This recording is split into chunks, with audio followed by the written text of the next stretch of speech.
Imam Bonjol adalah pahlawan perintis kemerdekaan, seorang ulama dan pemimpin perang Padri yang menentang penjajahan Belanda di bumi Minangkabau pada abad ke-19.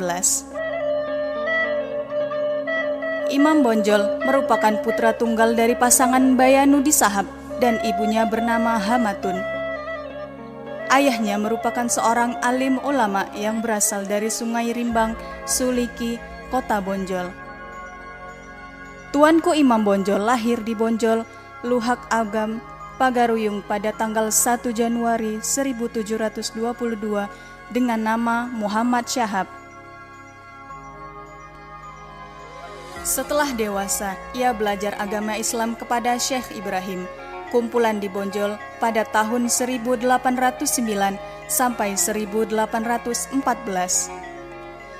Selanjutnya, pada tahun 1818, ia memperdalam ilmu Thariqah Naqsyabandiyah di Bonjol.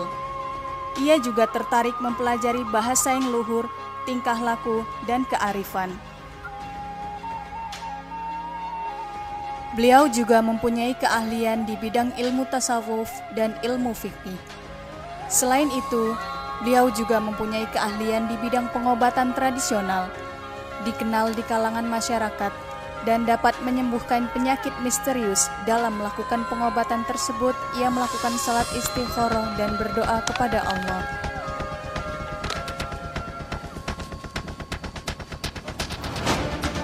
Perang Padri terjadi di Sumatera Barat dan sekitarnya, tepatnya di kawasan Kerajaan Pagaruyung dari tahun 1803 hingga 1838. Perang ini terjadi akibat adanya pertentangan dalam masalah agama sebelum berubah menjadi peperangan melawan penjajahan.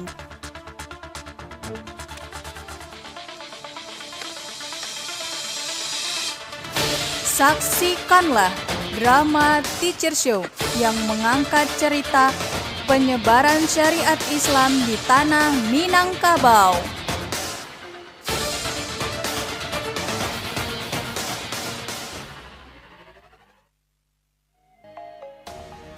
Pada abad ke-9, 3 orang ulama Minangkabau kembali dari Tanah Suci, yaitu Haji Miskin, Haji Piabang, dan Haji Sumanik. Mereka mempelajari dan mengembangkan gerakan yang menghendaki agama Islam dilaksanakan secara murni sesuai dengan Al-Quran dan hadis. Gerakan mereka disebut Gerakan Padri, yang artinya adalah tokoh-tokoh agama atau ulama. Tujuan gerakan ini adalah memperbaiki masyarakat Minangkabau dan mengembalikan mereka pada jalan yang sesuai dengan ajaran-ajaran Islam yang benar.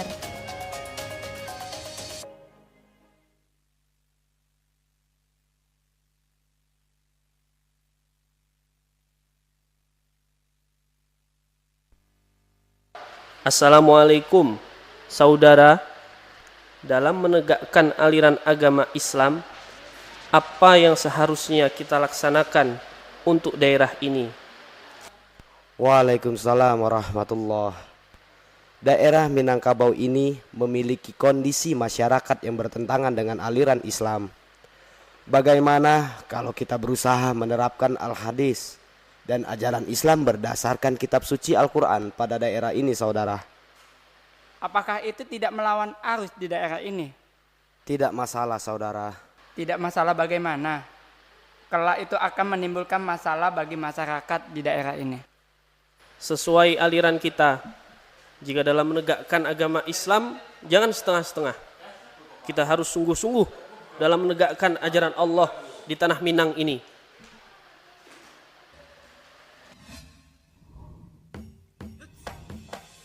Gerakan Padri disambut baik oleh para ulama, namun sebaliknya gerakan tersebut ditentang keras oleh kaum adat yang menolak dihapusnya adat kebiasaan yang telah berakar meskipun melanggar agama. Maka terjadi ketegangan antara kaum Padri dengan kaum adat setempat.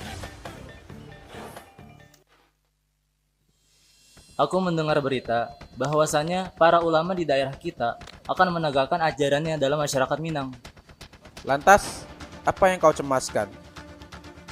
Aku menduga ajaran mereka bertolak belakang dengan warisan leluhur kita. Ya, seperti itulah yang aku takutkan. Untuk mencegah hal tersebut, langkah apa yang akan kita terapkan untuk menangani masalah ini? Apakah kita perlu berperang? Saya punya kabar bagus untuk mengatasi masalah yang hendak kalian hadapi. Mau tahu? Kabar? Kabar apa itu, Tuan? Kabar itu ialah kedatangan para Belanda. Mereka bisa kita manfaatkan untuk membantu perlawanan terhadap ulama-ulama tersebut.